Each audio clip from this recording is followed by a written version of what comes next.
Hey guys, Lane here. So the National Association of Realtors just released September's existing home sales numbers, and I gotta say they're looking pretty good, except for a couple of issues that I want to talk to you about. But first, what we're gonna do is I'm gonna go over all the numbers with you, and then I'll tell you what I think. Hey, if you like real estate and real estate related topics, hit that like button and feel free to subscribe to the channel. Alright, let's get into it. Alright, September's existing home sales increased 7%. Total existing sales, completed transactions that include single-family homes, townhomes, condominiums, and co-ops rose 7% from August to a seasonally adjusted annual rate of 6.29 million in September. However, sales decreased 2.3% from a year ago. Some improvement in supply during prior months helped nudge up sales in September, said Lawrence Yun, NAR's chief economist. Housing demand remains strong as buyers likely want to secure a home before mortgage rates increase even further next year.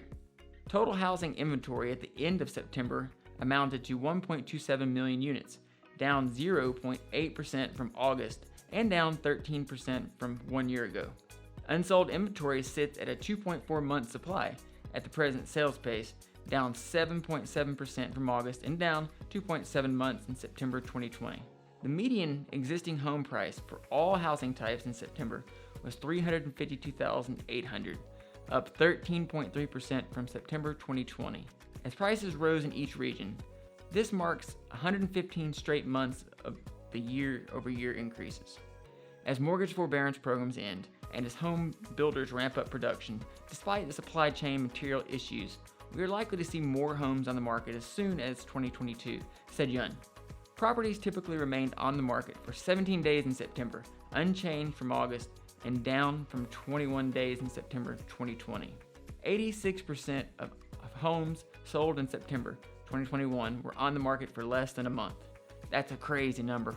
First-time home buyers accounted for 28% of sales in September, down from 29% in August and 31% in September 2020. NAR's 2020 profile of home buyers and sellers revealed that the annual share of first-time home buyers was 31% in 2020.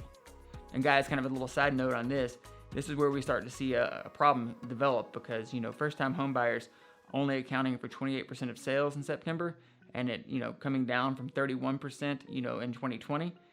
That's really starting to become an issue, but we'll save that for the end and talk about it there. First-time buyers are hit particularly hard by historically high home prices as they largely do not have the savings required to buy a home or equity to offset such a purchase, said Yun. Individual investors or second home buyers who accounted for many cash sales purchased 13% of homes in September. Now this is down from 15% in August, but up from 12% in September 2020. All cash sales accounted for 23% of transactions in September, up from both 22% in August and from 18% in September 2020. So up quite a bit there for all cash sales. Distressed sales, foreclosures, and short sales represented less than 1% of sales in September, equal to the percentage seen in the month prior and equal to September 2020. So great news there that distressed sales, foreclosures, and short sales only represented less than 1% of sales in September. According to Freddie Mac, the average commitment rate for a 30-year conventional fixed rate mortgage was 2.90 in September, up from 2.84 in August. The average commitment rate across all of 2020 was 3.11.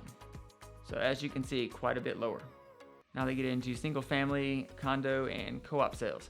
Single-family home sales decreased to a seasonally adjusted rate of 5.59 million in September, up 7.7% from 5.19 million in August, and down 3.1% from a year ago.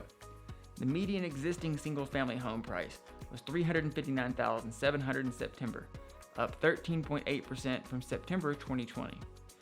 Existing condominium and co-op sales were recorded at a seasonally adjusted annual rate of 700,000 units in September, up 1.4% from 690,000 in August and 4.5% from 1 year ago. The median existing condo price was $297,900 in September, an annual increase of 9.3%. Now let's take a quick look at the regional breakdown. Existing home sales in the Northeast grew 5.5% in September, posting an annual rate of 770,000, an 8.3% decrease from September 2020. The median price in the Northeast was $387,200, up 9.2% from a year ago.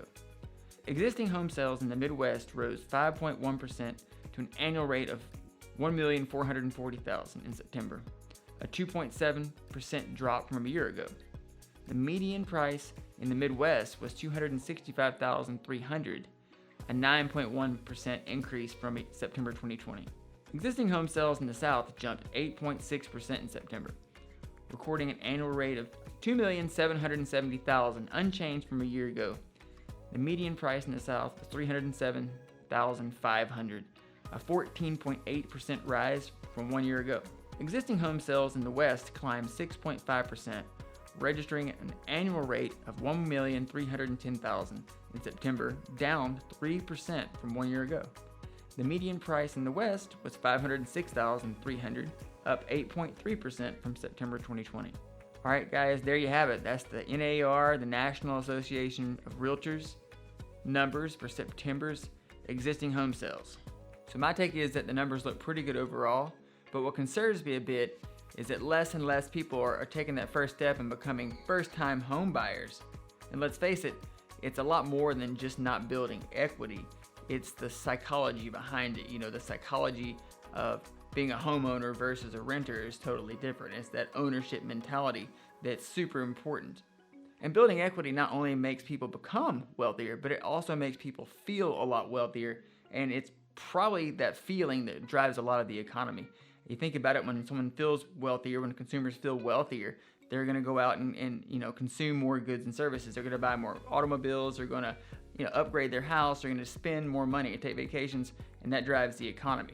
And so when they're not a homeowner, when they're a renter, and not making that choice to go ahead and get on that home ownership journey, then their mentality is a lot different, and they have a lot less money, and so you see a lot less spending overall. And if they don't buy their first home, then they can't buy their second home, their third home, a vacation property, or they're probably not going to buy any investment properties either, because they don't have the equity that they can borrow from. It's this pipeline of activity that all starts with the first-time home buyer. So I think it is absolutely critical that we find ways to make sure that this segment of consumers is not priced out of the market, to make sure that there's adequate first-time home buyer programs available to anyone, not just people that are income constrained.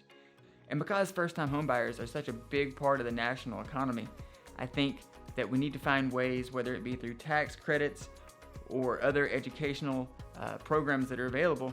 I think we need to find ways to incentivize first-time home buyers so they don't just walk away and find other investment vehicles like crypto or stocks to start building up their wealth. I think we need to find a way to draw those consumers back in and show the importance of home ownership and what it can do for them long term, and really set themselves up for success in the future.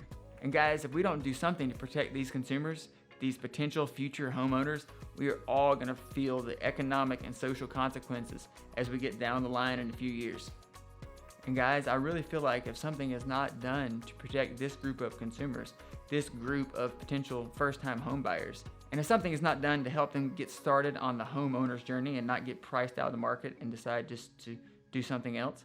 And think about it, the fallout from this could be substantial, considering that home ownership is such a large part of the U.S. economy. And so guys, trust me, we don't want to clog this pipeline. We got to keep it moving. All right, guys, I hope you found this content valuable and this topic interesting. And as usual, do the thing, like, share, comment, and subscribe. And I will see you on the next video.